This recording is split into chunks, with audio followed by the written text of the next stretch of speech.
everyone, it's Ina Sanchez here and welcome back to my YouTube channel. So, in today's video, I will be sharing to you my anxiety story, ano yung mga symptoms ko, and ano yung mga lunas na ginawa ko to help me cope up with anxiety. So, if this topic is something that's interesting to you, then just keep on watching.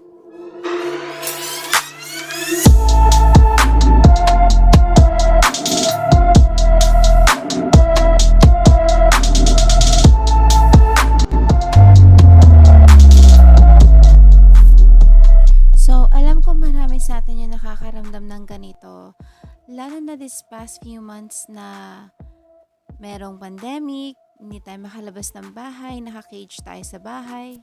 Alam ko marami nagka-suffer din sa mental health, especially with what's happening around us.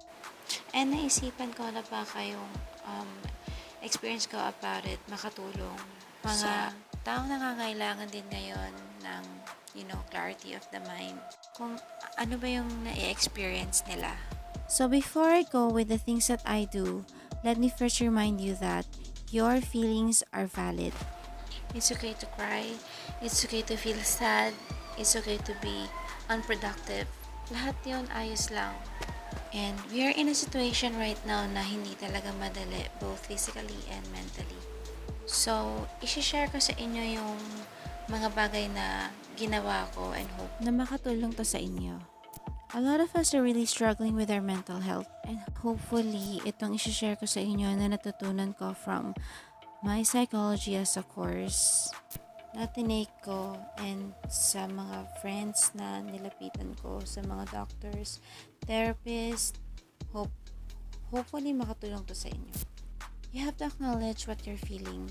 Sabihin mo sa sarili mo na, okay, I'm sad, okay, kinakabahan ako, okay, nag-overthink ako, and you have to remind yourself that it's okay.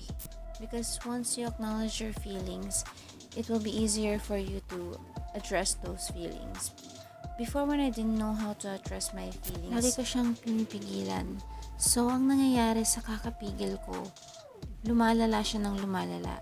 Yun yung tinatawag nilang repressed emotion. And once na nare-repress yung emotions natin, hindi mo siya nare-release, nagiging masama yun sa mental health natin. Di lang sa mental health, pati sa physical, andyan yung tataas yung blood pressure mo, bababa yung self-esteem mo, yung sa may memory mo, humihina. So, lahat ng yan effects ng mga repressed emotions. So, once you feel something, you have to acknowledge it and address what you're feeling. And you have to remind yourself that it's okay. High levels of anxiety has really creating a great impact to our physical health. Anxiety can cause human body to release stress hormones na nagre-result sa pounding of the heart, palpitation, pagkahilo. Yun yung mga first fear na tinatawag. Yung brain natin has its fight or flight response na parang it's a mechanism to protect ourselves from a danger that's coming. Pero unfortunately with anxiety, yung brain mo is akala niya palaging may harm, akala niya palaging may threat na parating kahit wala naman talaga. Just a bit of a background, wala akong anxiety growing up. And yung anxiety na na-experience ko, nag-start lang yan last year. Mga 2019, nag-start lang siya mga 2019. Dahil nagsunod-sunod yung mga stress na nangyari sa family namin. Yung mama ko, nagkaroon siya ng sakit noon and masyado kong dinamdam yun. And nag-add sa stress ko. And sabi nga, mga repressed emotions naglalid sa anxieties. So, dapat kung meron kang stress na nararamdaman, i-release mo agad yan. Huwag mong iiwan dyan or huwag mong hahayaan na floating siya dyan. Kailangan i-release mo siya agad. And isa pang maling nagawa ko is, dahil sa hindi ko alam kung anong nararamdaman ko, akala ko nagpabaliw na ako. So, ang ginawa ko is, nakipag-usap ako sa maraming tao. Sa maraming maling tao. Nag-add siya ng more anxiety sa akin. So, ayun, yung mga taong yun sinasabi na mali ang nararamdaman mo. When finally alam ko na kung ano yung na-experience ko, syempre, nadirect ako sa mga tamang tao, like mga taong nagkaroon ng anxiety. And nung sinishare na nila sa akin yung na-experience nila, na-incline yung brain ko into believing na yung experience nila or yung symptoms nila is meron din ako. So, yun yung dapat yung iwasan. Kapag meron kayong anxiety, huwag kayong makikipag-usap sa taong may anxiety din. Kung depressed ka, huwag ka makikipag-usap sa taong depressed din. So, gets mo? Makipag-usap ka sa taong masaya, yung opposite mo. So, yun yung mali ko, nakipag-usap ako sa mga taong may anxiety. Ang mind natin has the power to believe and incline itself sa mga sinasabi ng mga taong nasa paligid natin. So, ang isang malaking nakatulong sa akin is si Sarah Correa Ilupa. She introduced me Their Response by Barry McDonough. So, yung their response is diffuse, allow, run towards, and engage. So, napaka-effective nun sa mga may anxiety. And hindi na ako mag-go deeper doon. I will just link down below yung writings ni Barry McDonough sa aking description box. Check it out. So, in short, as time goes by, I learned to release the emotions and not let it pile up. So, I have here a list of the things that I do that help me cope up with anxiety. And number one on my list is do not add fear on top of fear. So, very simple. Sa mga taong may anxiety, laging may fear yan. So, yung fear one is, for example, nakaramdam ka ng physical symptoms which is nagpapalpitate ka. So, yun na yung first fear, nagpapalpitate ka. Huwag mo nang dagdagan ng another fear. Yung another fear na yun is iisipin mo na, teka, bakit ako nagpapalpitate? Hihimatayin na ba ako? Mag-heart attack na ba ako? May stroke ba ako? So, wag mo nang dagdagan, te. Kasi pag dinagdagan mo nang dinagdagan yan, may iwan ka lang sa loop ng anxiety. And ang corticotropic hormones and adrenocorticotropic hormones, which is mga stress hormones, bago siya bumalik into its normal level, it will take 30 minutes. And kung sa 30 minutes na yon, lagi kang add ng fear, hindi magre-rest or hindi magre-relax yung katawan mo and yung mind mo. May iwan ka dun sa loop hanggang sa mapapansin mo almost all day nasa loop ka ng anxiety. Kasi nga, yun, fear on top of fear. So, first fear pa lang, maramdaman mo pa lang na nahihilo ka, stop ka na doon and try to tell yourself na, okay, anxiety, ikaw lang yan. Wala na bang ilalakas pa? Hanggang dyan ka lang ba? So yun, i-dare mo siya. The idea here is to stop your brain from wrongly interpreting the sensations of anxiety as a threat.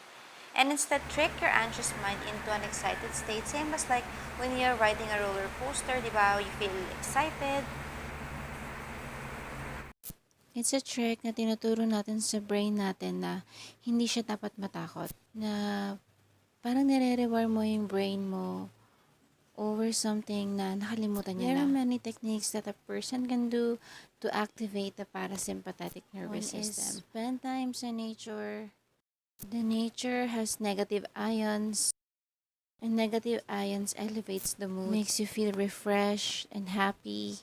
Next is listening to music, mga relaxing music, soothing music. Marami na yang available sa YouTube, sa Spotify. So, hanap ka na lang dun.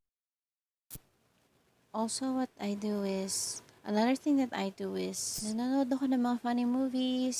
Kahit pa ulit-ulit, pinapanood ko pa din. Kasi, it changes the mood eh. Kasi, parang, it changes what you're feeling. Another thing that helped me is yung mga aromatherapy. Mga lavender oils, mga essential oils. Yun, nagsisinghot-singhot ako nun. Pag hindi ako makatulong, nagpapahid ako sa likod, massage. para ma-relax and para ma-stimulate yung parasympathetic nervous system natin. One thing more is nagwo-workout ako. So, gumigising ako ng maaga. Alam ko ito yung napaka-challenging sa lahat. Yung mag-start na mag-workout. But, you just really have to push and make it a hobby. Make it a part of your routine. Hanggang sa makakasanayan mo na and you'll feel more productive. Mas gusto ko talagang nilalakad to from this area to going to our home. Kasi, alam mo yon, walking, cardio din yon. When you're working out kasi, you feel more productive and nagre-release ng happy hormones yung katawan.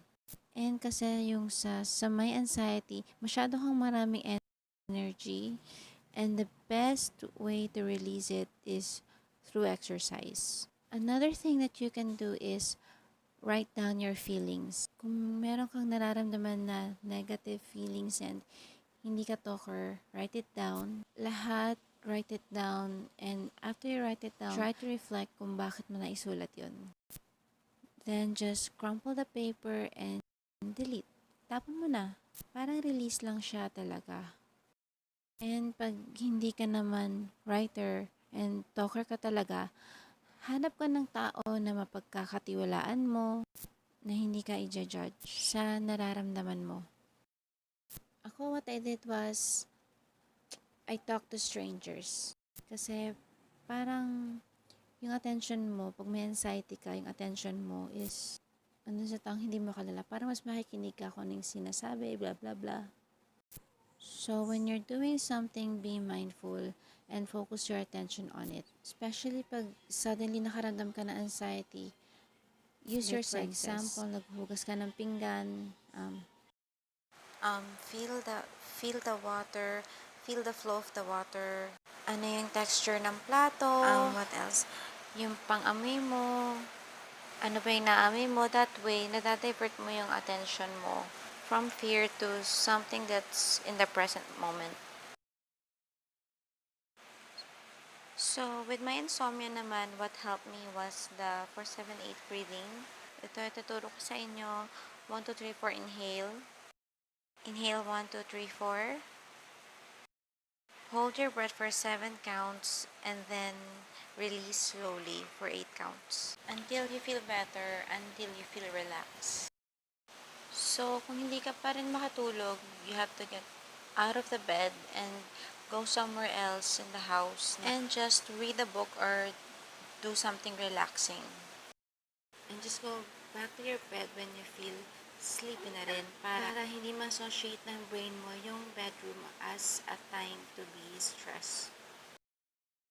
Always practice the gratitude meditation before going to bed. Like you will thank the Lord for everything, even yung pillow mo. Thank you, Lord, for my pillow. Thank you, Lord, for my bed.